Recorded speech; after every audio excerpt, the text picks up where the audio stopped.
Hello and welcome to the Majlis, a Central Asia podcast at Radio Free Europe, Radio Liberty. I am Mohammed Tahir, host of Majlis here in Washington, D.C. Nation on the edge and rumors looming large in Uzbekistan after President Karimov hospitalized with reported bleeding in the brain. Officials short in details, but indications are currently serious debate taking place behind the door about post-Karimov era in Uzbekistan. But one thing is certain, regardless of his condition today, future of Uzbek government headed by Karimov is in serious question. But how post-Karimov era will look like also left on really someone's guess. Today in the Majlis, we will be talking about all these questions. We'll be trying to separate facts from fictions and discuss about today's and tomorrow's Uzbekistan with most informed experts in this subject. From Prague, I'm joined by Alisher Siddiq, Director of Radio Free Europe, Radio Liberty's Uzbek service, who really feels the pulse of local development. From Prague, joining me, Shahida Tologanova, native of Uzbekistan, who is currently producer in Ankara at the Radio Free Europe, Radio Liberty's Russian language current time TV. Also joining me from Prague is Bruce Pannier, editor of Radio Free Europe, Radio Liberty's Central Asia blog called Kishlak Awazi. From Washington, I have Paul Stronsky, senior Central Asia analyst at Carnegie Endowment.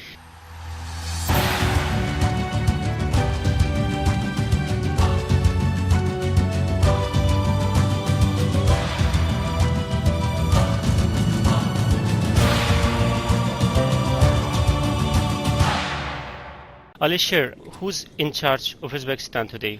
Yeah, in Uzbekistan, given the nature of the regime, the business is as usual, and what we see that since the initial statement came out from the cabinet of ministers, we assume that prime minister is in charge at this moment, is obviously backed by the security apparatus.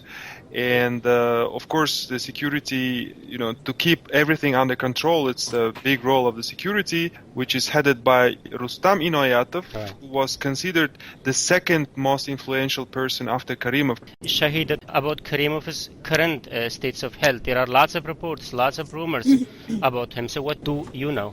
Well, despite the fact that officially he's still hospitalized, my sources say that he's dead, and we try to verify this information with multiple sources by joining our journalistic efforts and inside information, and it looks like he's dead. There's information coming from the ground that there is a little bit of chaos in the regions, even to the matters whether they should broadcast celebratory concerts or not on TV and stuff like that, which all gives me a sign that the man is dead. Now it has to be pronounced. It's a different question because before they do it, they have to sort out who is going to be in charge of this whole period of transition or non-transition or whatever, and whether they will still have some celebratory things on, in the 1st of September. When do they announce this news? Right. So far, as you say, officials are not saying anything about the current states of health. Yes, Alisher, you want to jump in? Just on Shahida's point regarding her sources, there are a lot of conflicting reports at this moment. And all sides claim that their sources say that he's dead or alive, but we don't think that this matters at this point. We are discussing post-Karimov era, despite of the fact he's good and alive. He's alive. The fact that he is not coming back to politics is more obvious. So from that point of view, I mean, the whole analysis we build is like on that. Obviously, any sign today, any sign of extraordinary measures in the country? Earlier, I saw reports that foreigners are not allowed to come in, people are not allowed to leave the country. Even Tashkent is cordoned off. Officials are kind of told to stay at home under police guard. Tell us more about that. Shahida, Alisher, who wants to jump in? I think it's more Alisher's call. We cannot say that the measures are extraordinary because it coincided with the celebration of Independence Day, and it seems, it on prima facie that this is kind of business as usual on the eve of Independence Day, like every year. So if it would be any other day, yes, it would be like serious matter. But yes, people are not allowed to enter Tashkent, though they are allowed to leave. In the regions, people are preparing for celebrations. Yes, the official celebration on August 31st were cancelled because obviously Karimov cannot talk and dance this time. This is like a major thing. But also, who would, instead of him, would be talking? That is like another thing that kind of forced them to cancel this year. Mm-hmm. Because anyone who would be talking instead of Karimov would be considered as indicate that the power transition already kind of decided. So that's why, just to skip over all this mess and speculations, I think that decision was made like this.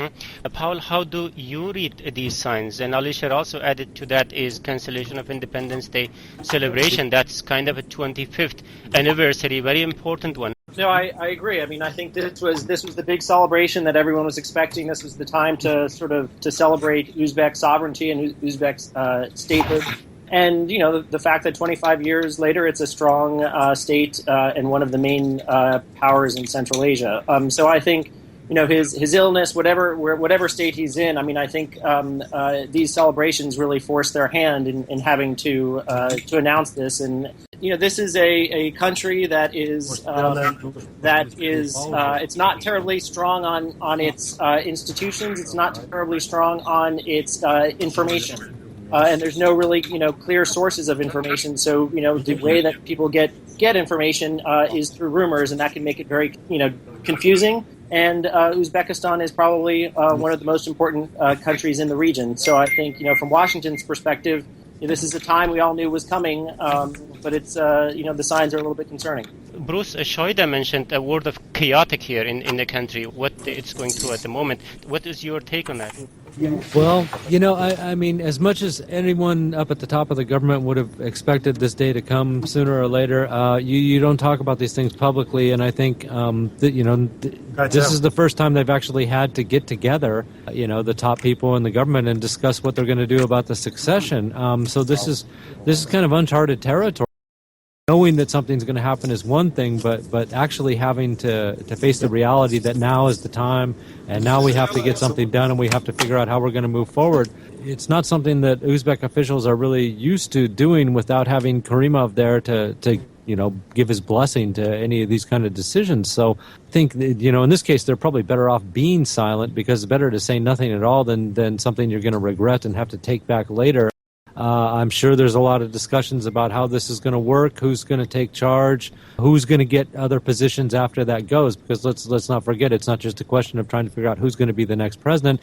All the people that have been at the top for a long time are going to want some guarantees that they're staying somewhere and that their interests are going to be protected too under whoever is going to be the next leader of the country. So I'm not surprised at all. Their typical modus operandi is to say nothing at all for 3 or 4 days, even in the face of overwhelming evidence that something's gone wrong. So this is probably just about what you'd expect. Right. Just to recap, today we are discussing situation surrounding health condition of Uzbekistan as President Karimov. Discussing the subject with me are from Prague, Alisher Sadiq, Director of Radio Free Europe, Radio Liberty's Uzbek service. Shahida Toliganova is joining me from Prague, who is the producer and anchor at the Radio Free Europe, Radio Liberty's Russian language current time TV. Bruce Pannier is also joining me from Prague, who is the editor of Radio Free Europe, Radio Liberty's Central Asia blog called Kishlak Awazi. From Washington, I have Paul Stronsky, senior analyst at the Carnegie Endowment. I am Mohammed Tahir, host of the Majlis here at RFRL's Washington office.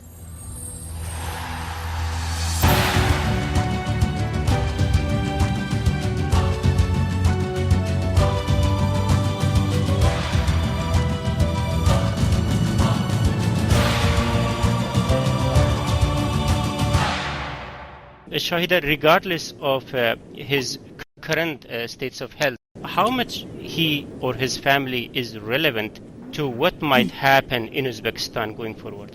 Well, it's a hard question, because the family, when we talk about family, we talk about his first daughter, who was pretty much removed from anything significant in Uzbekistan a year or two ago.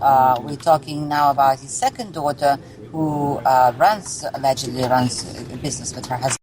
I don't think, even though these people have serious influence on what's going on, what will happen, and definitely, I think, on the issue of political succession. When we talk about people who do matter, are the people who are mentioned by Alisher before, and it's the chief of the National Security Service, Rustam Inayatov. That's the people who decide, not the family. Obviously, we are talking about scenarios when Karimov no more in power. What happens if Karimov dies, or it was announced that he's no longer able to perform the function of the president? What is the next thing, Alisher, possibly might happen in Uzbekistan when this news is announced there? We are waiting for any official announcement. Sure. And according to many experts, the most obvious date could be some day after independence. Yeah. And let's not forget that they can keep him under life saving for some time. But obviously we are talking, Alisher, about the scenario in case when it is announced that he is no longer in power. What is the possible next step that you can expect in Uzbekistan? Yes, we see several possible steps. According to Constitution, chairman of Uzbek Senate should take over for 3 months. Organize the elections in Uzbekistan, and then all these names should come out, during this period of time. This is according to Constitution. Everybody knows that a couple of years ago, Karimov came out with this initiative, or president's sickness or inability to perform as a president.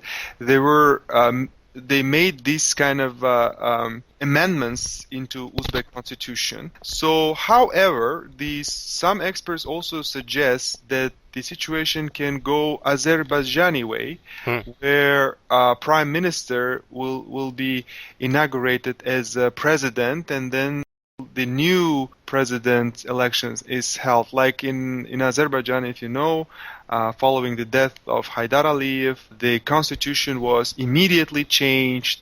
The constitution stated that prime minister is taking over, and prime minister is basically holding elections. So, given the fact that Prime Minister Mirziyoyev is considered one of the strongest, the only thing they should do, or they can do, theoretically, is just to change constitution.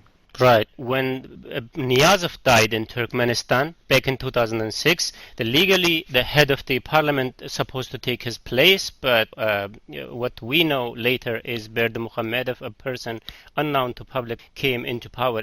Shahida transition of power and might turn to Turkmen style in Uzbekistan? This scenario I exclude. Could be that some resemblance of it. It's a different country. First of all, it's much bigger. It's much more complicated. There are people who have serious financial interests, as well as the interest of actually physical survival. I mean, we're not talking about just prime minister, but hundreds of people behind them who represent their clan, their network, and everything else. So they definitely need to sit down, and as Bruce rightly said, it's probably for the first time in their life, they sit down and decide what to do.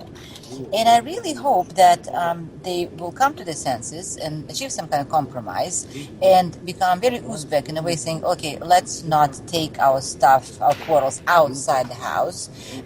Let's keep up the appearances and up with the decision which will still present Uzbekistan as a stable country and the house is in order. Right. I think it's a right time to go through some of the possible names, Bruce, you earlier put out in your story. Can you please briefly talk about those names? Well, of course, we've already mentioned Prime Minister Mirziyoyev, and we have mentioned the SNB chief, security chief. The other potential figure that people have been talking about for a long time is Rustam Azimov, who's the finance minister, also a deputy prime minister. So those are pretty much the only three that I can see that really would have any shot at this at all.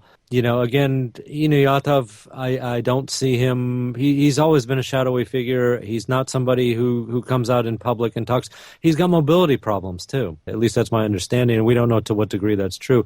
But without his support, there's not a chance in the world that anyone's getting in. He could make a huge amount of problems. As Alisher rightly noted, he was the second most powerful man in the country after Karimov, and with Karimov incapacitated at the least at the moment, that would make him the most powerful man in the country. So it's really down to the Azimov or Mirziyoyev, and more a question of which one of those two Inayatov would consider to be best suited to. Because in the end, let's face it, we're talking about regime preservation here, and that's what Inayatov would be most interested in. What they don't want is any kind of drastic change or even slight change in the way business is being run right now. So whoever they put forward as the next candidate for the president is someone who's going to ensure the interests of all in Uzbekistan, so that no one loses anything. What happens further down the line is another question, but the immediate question of everyone keep their post, everyone keep their money, everyone keep the businesses they own, whatever, that's got to be absolutely guaranteed. And before we even get to the point where they say someone shows up in front of the camera and says, "Okay, now I'm organizing the funeral," which everyone assumes will be the big sign of who's going to be the second president of Uzbekistan. Alicia, your take on these names, or maybe there are a few more that you want to add. Yeah, on the contrary, I would shrink it because Karimov was terribly, his rule was very terrible in terms of creating some charismatic figures. I mean, under his rule, nobody even dared to show any ambitions of such. So that's why without him, it's as Bruce rightly mentioned, it's very new experience. So that's why they are very modest at this moment still. So there is even a joke that doctors afraid to tell Karimov that he is dead. Everybody is afraid, and until the very last moment, so nobody knows what to do. And the best guy with knowledge is again Rustam Inoyatov.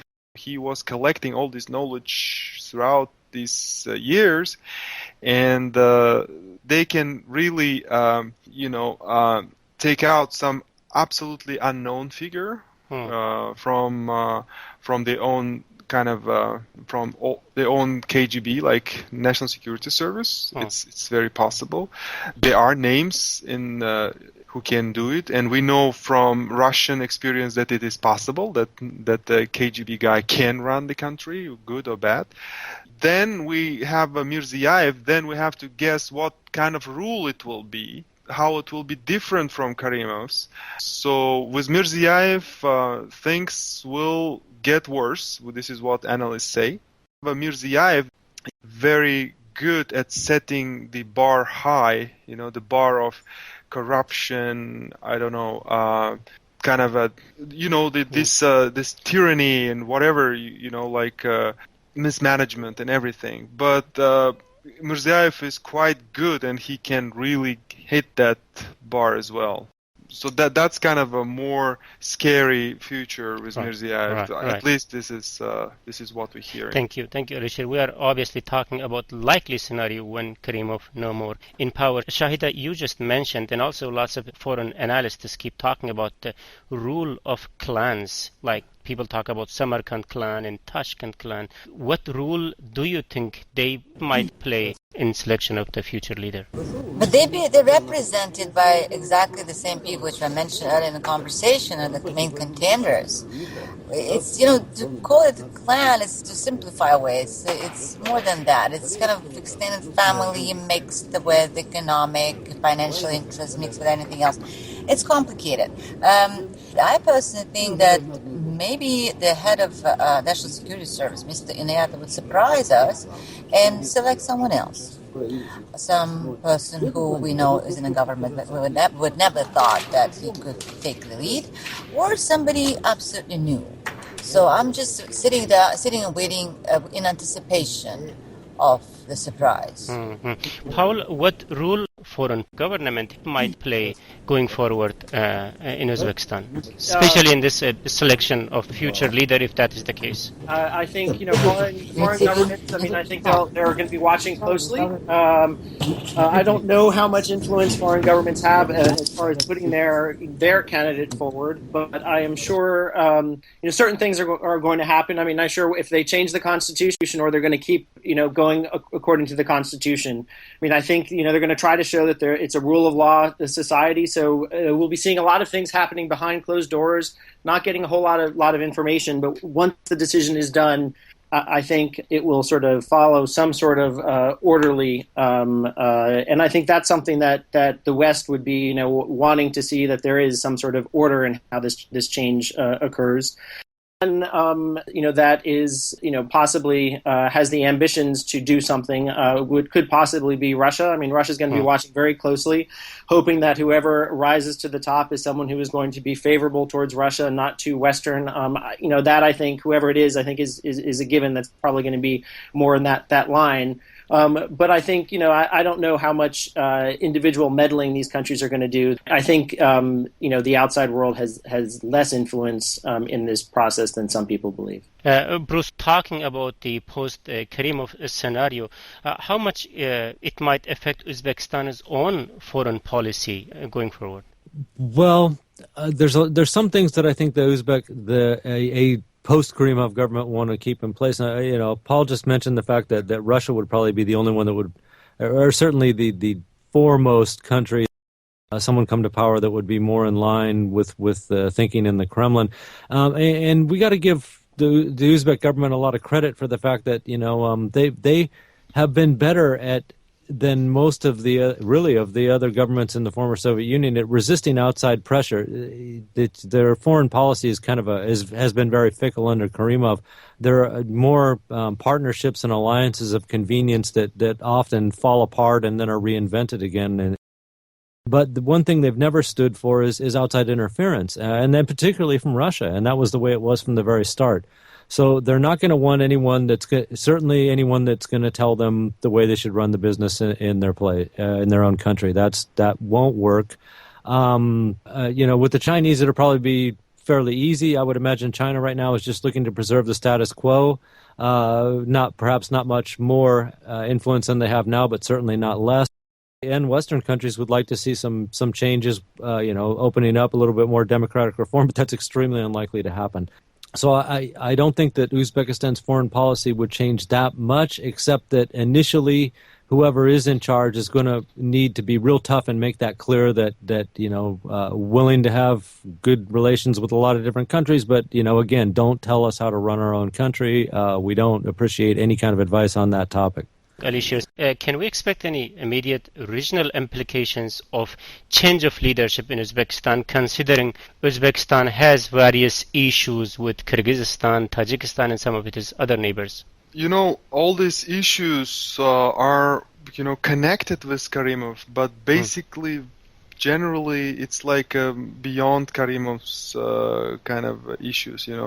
Take Tajikistan, Rogun Dam. It's rather seen as a national interest that Tajikistan never built this Rogun Dam, which would leave the country without water.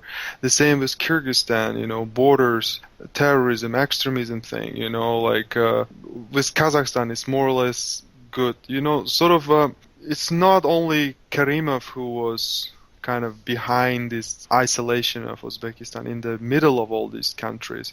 It's kind of it's more like the model that country have chosen. So if that model is not changed, so these things are not expected to change in the nearest future. I don't expect like drastic or change in the relations with the Central Asian countries. Shahida, how the immediate neighbors of Uzbekistan is looking into developing situation there? How are they reacting so far? There was no official reaction so far. I think everyone is sitting down and watching, being extremely nervous. This is the end of the era, not only for Uzbekistan, but for Central Asia in general. I mean, this is the first so-called dinosaur president dying, and so of course it's the beginning of a change in the region. And nobody has any expectations I think the expectation is quite low about the change, but at least something is moving. The end of the era of the communist leaders who came to power is finishing. Bruce, Shahida is saying it's a beginning of a change in the region. Well, certainly. I mean, if you're Nursultan Nazarbayev or Emomali Rahman, this raises some questions for you and for the people of their countries too. That it reminds everyone that nothing lasts forever, including their own leadership. So that's something that they're going to be considering, I'm sure, a lot in the future. It just continues on a point I made before: is that any future leader is not going to want to be seen as weak. Certainly in the very first days and months of his tenure as president of the country, and I would point to the situation that we have on the Uzbek-Kyrgyz border right now, and that radio relay station at Ungar-2, and now this is something that the Kyrgyz with Karimov in power, there probably would have been some chance, and the Uzbek troops would go. A new Uzbek president will not be in the same position for a lot longer of a time, where he won't want to be perceived to be weak and pull his troops back. So I think this is a real problem for Kyrgyzstan at the moment. And Alisher mentioned the Rogun Dam too, and I would imagine that the next leader of Uzbekistan will be very, very clear and strict that they don't want this, and that it's going to be a lot of trouble for Tajikistan if they go ahead with this project. Unfortunately, I would expect there will be some chilling messages sent to the eastern neighbors of Uzbekistan, which will also be heard very loudly in Turkmenistan and Kazakhstan too, where they try to figure out how to deal with this new leadership. But I would just I can't imagine that the next president would be anything but hard and firm in his resolve not to give up, not to give in to any kind of outside pressure at all. Okay.